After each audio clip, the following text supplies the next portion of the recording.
Un saludo especialísimo en el nombre de nuestro gran Dios y Salvador Jesucristo. Les habla Guido Rojas, teólogo católico, transmitiendo en vivo, en directo desde la ciudad de Palmira, Valle del Cauca, Colombia. En esta ocasión vamos a tener una meditación bíblica en esta ocasión, como decía, desde la palabra de Dios, que es lo que más importante y la primera fuente de la revelación divina. Vamos a mirar el tema de Jesucristo, el Hijo primogénito de María. Vamos a explicar un poco eso desde el contexto, no solamente bíblico, que es interesante, la primera fuente de la revelación divina, bajo inspiración del Espíritu Santo, sino también entender un poco los términos primogénito en el griego koiné y también lo que es el ambiente cultural, histórico y religioso de lo que significaba ser el primer hijo, el primer descendiente en una familia judía de hace 2000 años atrás, en ese mismo contexto que tiene que ver con el pueblo de Israel, de donde viene la salvación eterna, de donde viene Jesucristo. Lo vamos a hacer desde la palabra de Dios. Tengo en mis manos esta Biblia católica, es la Biblia Navarra, es una Biblia de estudio católica. Vamos a mirar entonces en primer lugar el pasaje de el Evangelio de Lucas. Vamos entonces al Evangelio de Lucas en el capítulo 2, verso del 6 al 7, una pequeña referencia donde nos habla del nacimiento de Jesucristo, haciendo énfasis sobre todo en el versículo 6 y en el versículo 7. Dice este discípulo que ni era griego, que era griego, Lucas, discípulo inmediato del apóstol Pablo y cuyo evangelio nos da, sobre todo en los primeros dos capítulos, muchos datos interesantes, no solamente de María, sino también con referente al nacimiento del Salvador. Entonces, como decíamos, en el verso 6 y 7, nacimiento de Jesucristo lleva por título, y cuando ellos se encontraron allí, o sea, en Belén de Judá, la misma tierra del rey David, la misma tierra que por profecía tendría que nacer el Mesías, la tierra de José, dice, y cuando llegaron, se encontraron allí y les llegó a María la hora del parto. Y hacemos énfasis sobre todo en el versículo 17, dice, y dio a luz, quien María, a su hijo primogénito, lo envolvió en pañales como toda madre judía de aquel entonces, recibe ese calor humano, el primer contacto con un ser humano del Dios hecho carne, con su madre especialmente, la persona más cercana a Jesucristo, como decíamos acá, desde que nace hasta que está en la cruz, como lo vamos a ver más adelante, y lo recostó en un pesebre, en una pesebrera, en el lugar, en una batea, en el lugar de alimento de los bueyes, de los animales, estaban en grutas o en establos, y especifica el mismo evangelista y cronista Lucas que eso lo hizo porque no había lugar para ellos en el aposento, o sea, en la sala común, que era por así decirlo unas hospederías en las pequeñas aldeas como era Belén, sobre todo que se encontraba en la época del censo, del empadronamiento. Ahí no es sino mirar todo ese contexto histórico que nos habla también el mismo Evangelio de Lucas. Voy a hacer énfasis sobre todo aquí, en primer lugar, sobre el término primogénito. Lo vamos a hacer desde varias fuentes de mi libro Verdades de la Fe Católica, un manual de doctrina católica, 20 temas fundamentados en la Biblia.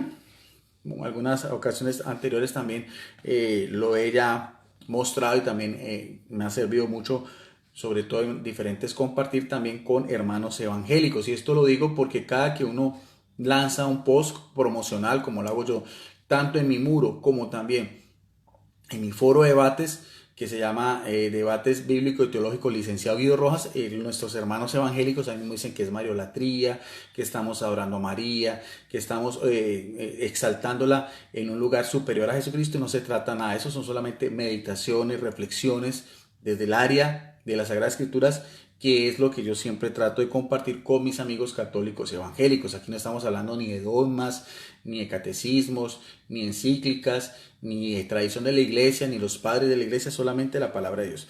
Veamos entonces en el griego koiné dialectus, el término primogénito viene del griego, en el griego koiné, protos, son dos términos, proto, tokos, que equivale al hebreo decor, y hace alusión que el primer hijo de un matrimonio judío, el primogénito, queda consagrado a Dios, al Adonai, el Shaddai, según la ley de Moisés o la ley antigua, como aparecen en los libros del Pentateuco, especialmente en el libro del Éxodo, capítulo 13, verso 1, 2 y también en el verso 12 y en Éxodo 34, 19.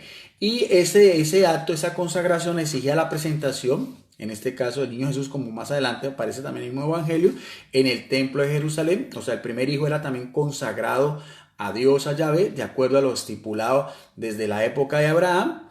Asimismo también lo registra Lucas capítulo 2, verso del 22 y 23. Pero también es importante saber que ya como Jesucristo tiene una preexistencia humana, tiene una naturaleza divina, tiene una naturaleza humana divina desde toda la eternidad, argesé en griego, por el Padre, humana cuando se encarna en María, también Jesucristo ya era el primogénito de Dios, como lo dice también la carta a los Hebreos capítulo 1, verso 6. Y Jesús también es llamado primogénito en un sentido más profundo, en un sentido más místico en relación a todo lo que es la cristiandad. Jesucristo es la cabeza, los cristianos somos el cuerpo, Jesucristo es el pastor, nosotros somos las ovejas, Jesucristo es el esposo, la iglesia es la esposa, como aparece también, si quieren, a manera de ampliación del tema, en Colosenses, la carta a los Colosenses, capítulo 1, verso del 15 y el verso 18, y nuevamente la carta a los Hebreos, capítulo 1, verso 6, y en Apocalipsis, capítulo 1, verso 5. Y ahí la aplicación a los cristianos, como dice en Hebreos 12:23. O sea, estamos definiendo primero el término primogénito, protótocos. Saludo en este momento a todas las personas que están en este momento conectadas y en especial a mi amigo el profesor Daniel Hernández Griego, que tenemos un compartir muy interesante el próximo martes sobre el tema de Pilatos para que no se lo vayan a perder. Bien, entonces eso es interesante analizar un poquitico ese término de prototocos, no solamente de la etimología del griego, sino también en el mismo contexto que tiene que ver con el judaísmo antiguo. En esta Biblia, que la estoy utilizando, una Biblia católica hecha por eruditos bíblicos de la Universidad de Navarra en España, que tiene una afiliación con un movimiento de la iglesia que se llama el Opus Dei también. Ustedes saben que yo siempre a veces utilizo Biblias católicas, Biblias evangélicas, y para complementar el tema, a veces utilizo también estos comentarios que nos dan a entender un poco más el texto en su contexto exegético. Dice también aquí en esta Biblia católica, haciendo alusión al término primogénito, la Biblia, como muchos documentos del Antiguo Oriente, en ese mismo contexto antiguo, suele llamar primogénito al primer varón que nace, evidentemente, de una mujer y no seguido de otro hermano, o sea que es el primero. El nombre primogénito se refiere a cualquiera que abre el seno materno o abrir matriz, como aparece en algunas Biblias evangélicas, y antes del cual no había nacido ningún otro. No solo aquel al que le sigue un hermano después, o sea, porque a veces también hay esa connotación. Primogénito también puede ser unigénito y también puede ser el primero de una serie de hermanos menores también. Y también en el mismo contexto que estamos hablando de todo lo que es la ley mosaica, lo del Pentateuco, y en referente a la promesa de Abraham, de Isaac y Jacob, del pueblo de Israel, también el primer hijo que era consagrado a Dios en el tiempo de Jesucristo, ya en el templo, en el magnífico templo que había construido el rey Herodes. Esta alusión que estamos haciendo acá, ese comentario bíblico, es de uno de los padres de la iglesia, San Jerónimo, en uno de sus tratados de Adversus el Dividium, contra un hereje de nombre Elvidio. Entonces por eso explica bien que primogénito es en el mismo contexto, como decíamos hebreo, el que abre la matriz de la mujer. Antes de él no hay hijos. Puede al mismo tiempo también ser unigénito, tenía, como decíamos, una bendición especial de parte de Dios.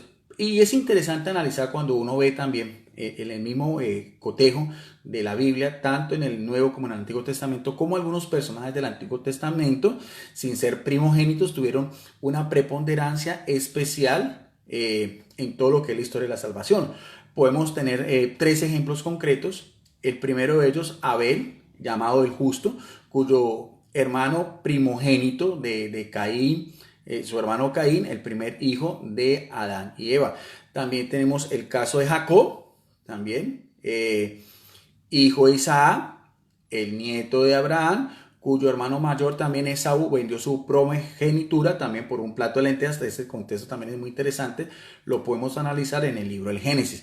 Y otro personaje muy importante, muy recordado, es el rey David, el hijo de Yesé o el hijo de Isaí, el octavo hijo, que también se le da el título de primogénito. Ese último vamos a mirarlo a ver en el libro de los Salmos, nos vamos a ir al Antiguo Testamento, al Salmo 89, versículo 21 y versículo 28.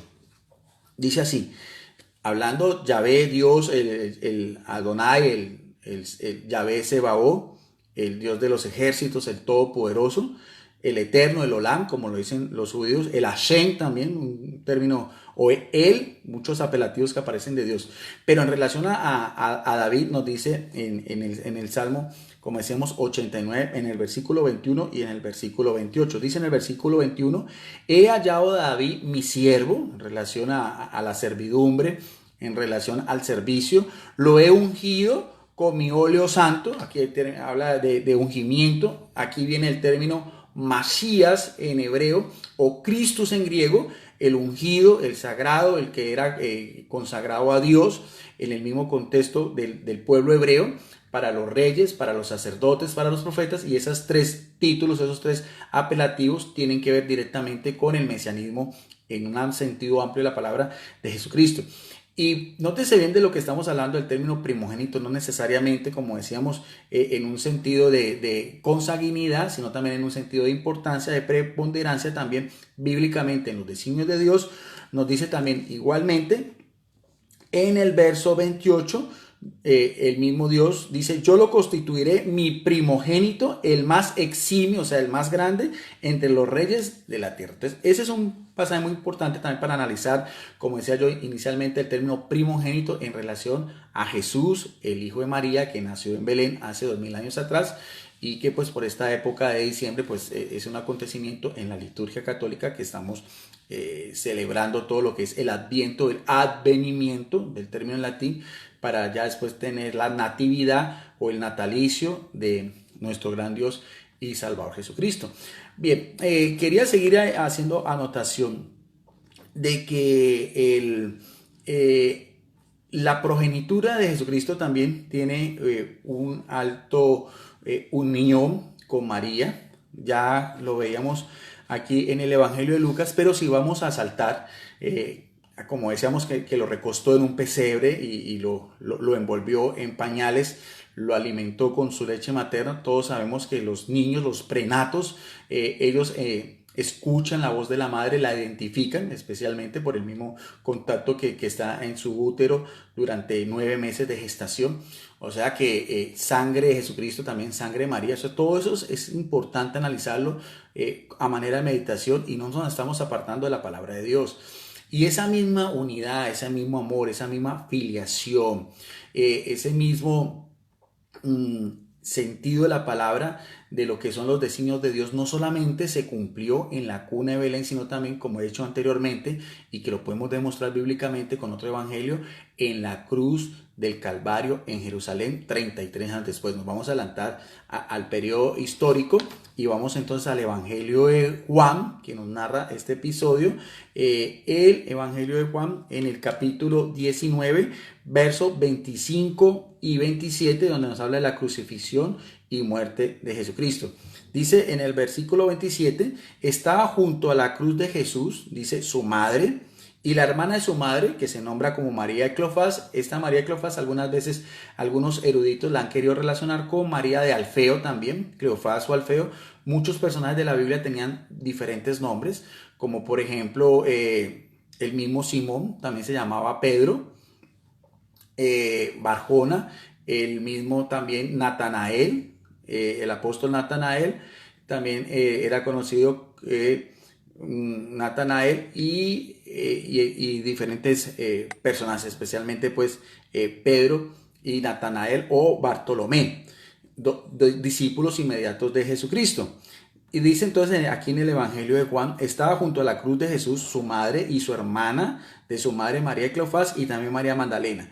Jesús, viendo a su madre y al discípulo a quien él amaba, que estaba allí, le dijo a su madre, mujer, aquí tienes a tu hijo. Después le dijo al discípulo, aquí tienes a tu madre.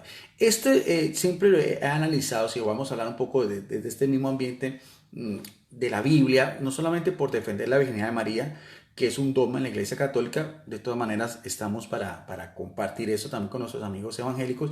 Es muy interesante porque aquí la palabra de Dios nos dice que María tenía un hermano, una pariente, podía ser hermana en el sentido de parentela con José, su esposo, que también se llamaba María, un nombre muy común en aquel entonces.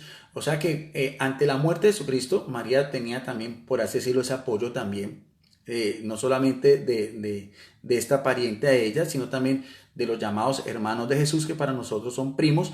Y lo curioso del caso, que entre ellos sería Santiago el Menor, Judas Tadeo,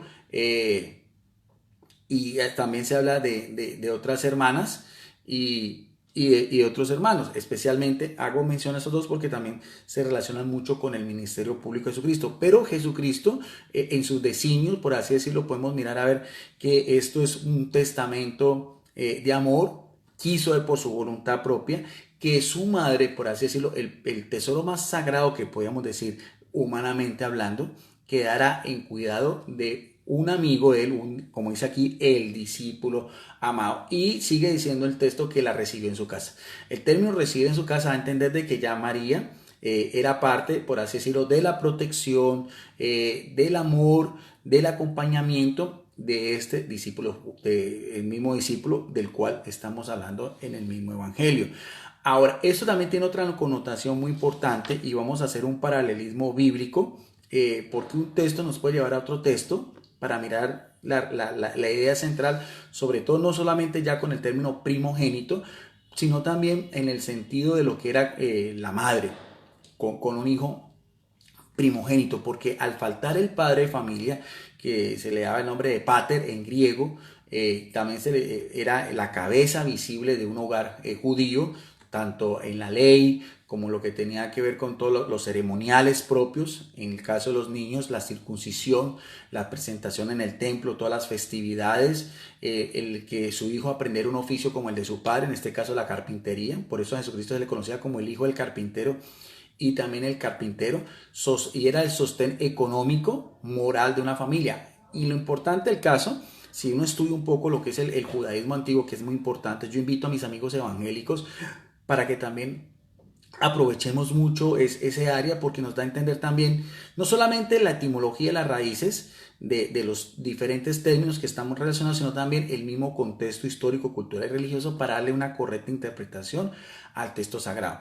Y también lo que es el término prototokai, que es progenitura, implicaba también cuando faltaba el padre de familia y una madre quedaba viuda, si ya era mayor, en este caso por así decirlo María, ya cronológicamente 33 años más otros 15, tendría unos 48 años de edad, tal vez llegando ya a la barrera de los 50.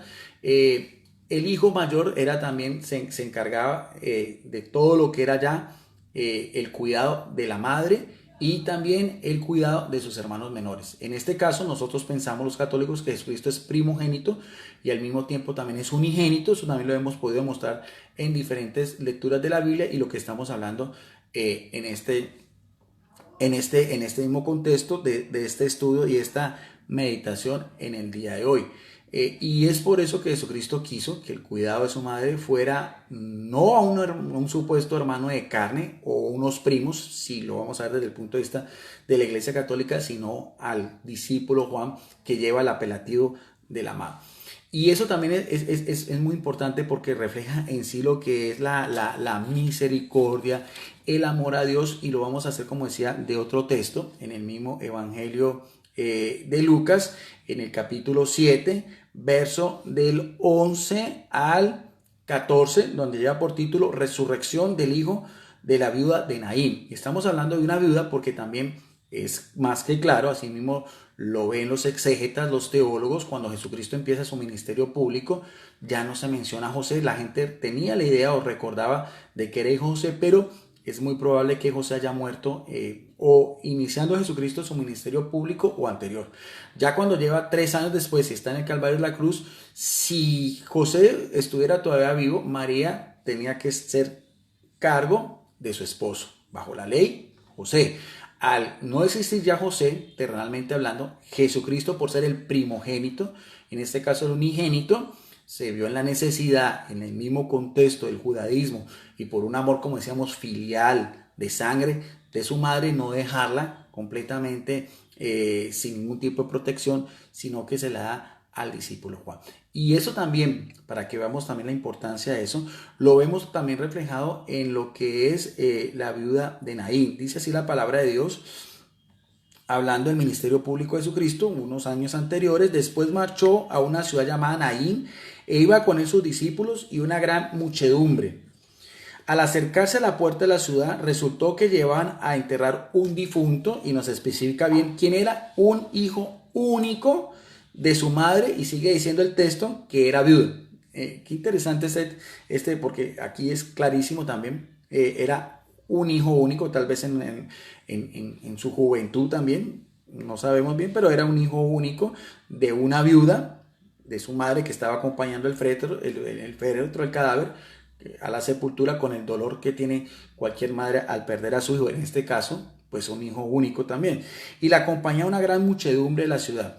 En el verso 13 dice, el Señor la vio y se compadeció de ella. Y aquí quiero resaltar el término compadeció. Este término es muy interesante en el griego koiné. El término es sympateo, y sympateo quiere decir compadecer o sentir compasión. Viene del vocablo sympatés, y sympatés quiere decir ser solidario, en este caso, ser misericordioso, ser compasivo con alguien o ofrecer un auxilio, que fue lo que hizo Jesucristo con esta viuda ante el cadáver de su hijo que lo iban a enterrar. No solamente dice el texto de Lucas que se compadeció, sino que y le dijo también, no llores. Jesucristo le dijo, no llores, por el dolor que sentía la madre ante la pérdida de su hijo.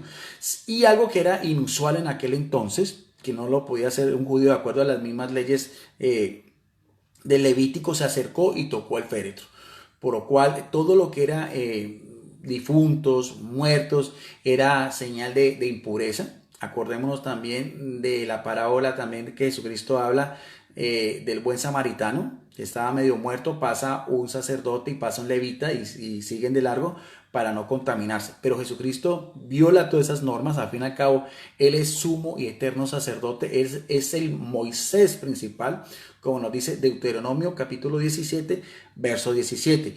Consuela a esta mujer, detiene el cortejo fúnebre, consuela a esta mujer, le dice con su autoridad, no llores, porque es eterno, sumo, misericordioso, misericordia divina, y va a realizar un poder taumaturgo, que viene del griego taumación, que es el hacer milagros.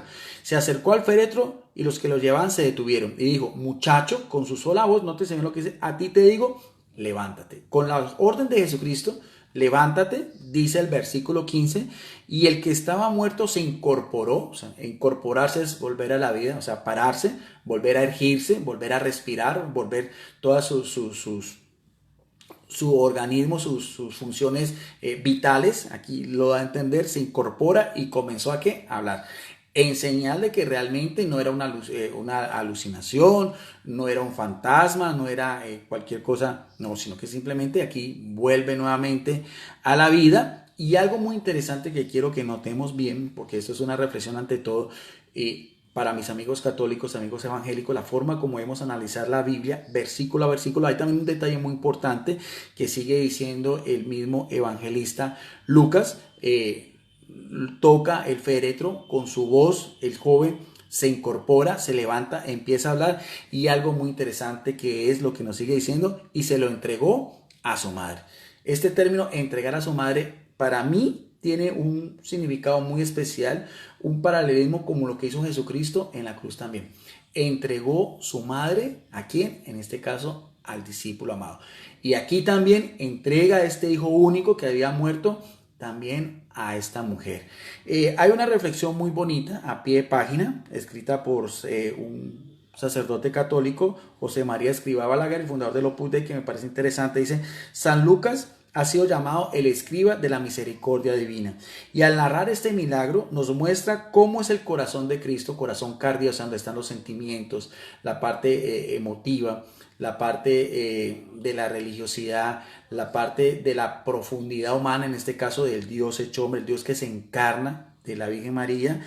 Sigue diciendo, se siente sencillamente afectado por el sufrimiento de aquella mujer y no puede dejar de consolarla. En efecto, se acerca a ella y le dijo con su voz, y debe haber sido una voz hermosísima, la de Jesucristo, le dijo, no llores. Que es como darle a entender, no quiero verte en lágrimas, porque yo he venido a traer a la tierra gozo y paz. Y en este caso, gozo y paz, ¿cuál? De devolverle a su hijo la vida. Eso también es muy importante porque el término compasión también en todo lo que está viendo Jesucristo lo hizo también en la cruz con su madre. Y algo también interesante que quiero finalizar esto, y eso también tiene mucho que ver con el judaísmo, la cultura antigua, era porque las mujeres viudas, y si ya están en una edad avanzada, no daba la ley del levirato, que era que si una mujer viuda, su hermano, en este caso menor, podía volverse a casar con ella si no tenía hijos para, por así decirlo, darle una prole. En este caso María no tiene más hijos. Y llegado al caso de que si hubiera tenido más hijos, como afirman nuestros hermanos evangélicos, no hubiera habido necesidad de que el cuidado de María hubiera sido al discípulo Juan. Ese es un interrogante que yo hago no en forma de desafío ni en forma de reto, sino simplemente un planteamiento para mis amigos, apologistas, teólogos, biblistas evangélicos que me expliquen ese episodio de acuerdo a la misma progenitura, de acuerdo a si Jesucristo tenía más hermanos carnales, por qué entrega Jesucristo, que no debió haber sido así, porque estuviera violando todas las normas y los preceptos del judaísmo antiguo, lo que tenía que ver con el núcleo familiar, entregar el cuidado de su madre a un amigo, que en este caso era Juan. Y eso también lo hizo porque Jesucristo también, devolviéndonos al episodio de Naín, de la vida de Naín, siente compasión porque en ese sentido anteriormente no había lo que hoy en día tenemos hoy en día en cuanto, por ejemplo, decir una pensión o una estabilidad de un seguro social en caso de una mujer viuda o desamparada. No había ninguna de ese tipo de instituciones del Estado. Por lo tanto, una mujer viuda y en edad avanzada, cuando se moría su único hijo, por eso es importante esto, quiero que analicemos esto, tenía dos opciones, o morir en la pobreza, o muchas mujeres se van a la prostitución, porque prostitución sí había en el pueblo de Israel. Por eso es que Jesucristo se compadece, le dice no llore, y le da el gozo y la alegría de volver a resucitar a su hijo, que se incorpora y empieza a hablarlo. Y como decíamos anteriormente, y este es lo que decía, lo más interesante de esta reflexión bíblica, se lo entregó a su madre. Lo mismo que hizo Jesucristo en la cruz, entregar a su madre, a Juan, en este caso un hijo espiritual. Y la única vez en la Biblia donde Jesucristo utiliza el término madre, no en relación directa a él, sino en relación al discípulo Juan. Para la Iglesia Católica eso es muy significativo, es una maternidad en un sentido espiritual, pero más allá de la devoción, de la veneración que los católicos sentimos a María, esta reflexión era más que todo desde el punto de vista bíblico, teniendo como dos cotejaciones, dos términos que lo estudiamos aquí brevemente. Primero, explicar lo que era el término primogénito, prototocos, y también lo que era la viudez y lo que Jesucristo hizo. Si tuvo compasión de esta viuda de Naín, tuvo mucha más compasión también, muriendo en la cruz con dolores insoportables, ya en agonía, deshidratado, con fiebre alta, con desgarre muscular en ambos brazos, completamente lacerado con una corona de espinas, pero aún así, de las palabras de Jesucristo en la cruz, una de ellas fue para su madre, que como dice el texto, estaba de pie también, mirando morir a su hijo, con el amor de toda buena madre, ante un hijo que como él es único, no hay forma de comparar. ¿Por qué? Porque es el Hijo de Dios que se encarnó en ella y lo llevó en su vientre, su sangre, su carne, lo alimentó, lo cuidó, lo vio crecer y lo vio morir, y también después lo vería resucitar. Gracias, amables amigos, espero que les haya gustado esta meditación. Si les gustó, compártanla. Como siempre, está abierta a opiniones de amigos evangélicos. Si quieren, de pronto creen que lo que estoy diciendo yo no es correcto o es mayolatría, siempre he invitado yo con los videos que he hecho de estudio en relación a María, de que pues siempre lo hago abiertamente, y estoy también dispuesto a la corrección o a la crítica si dije algo que no está en contra de la palabra de Dios, y es lo mismo que estamos viendo de este contexto del judaísmo antiguo. Gracias a todos por amable atención, como siempre, a mis amigos católicos evangélicos que en este momento están conectados y conectados. Este video lo pasamos mi grupo de debate, que es de todos ustedes, Debates Bíblico y Teológico Licenciado Guido Rojas, y también a mi canal en YouTube, Videos Apologética Católica, que también hay muchos otros videos también por esta misma línea, tanto de Cristología especialmente, sobre la pasión de Jesucristo, también sobre María, sobre otros temas también que tienen mucho que ver con lo que es las Sagradas Escrituras. Bendiciones para todos y nos vemos en otra oportunidad.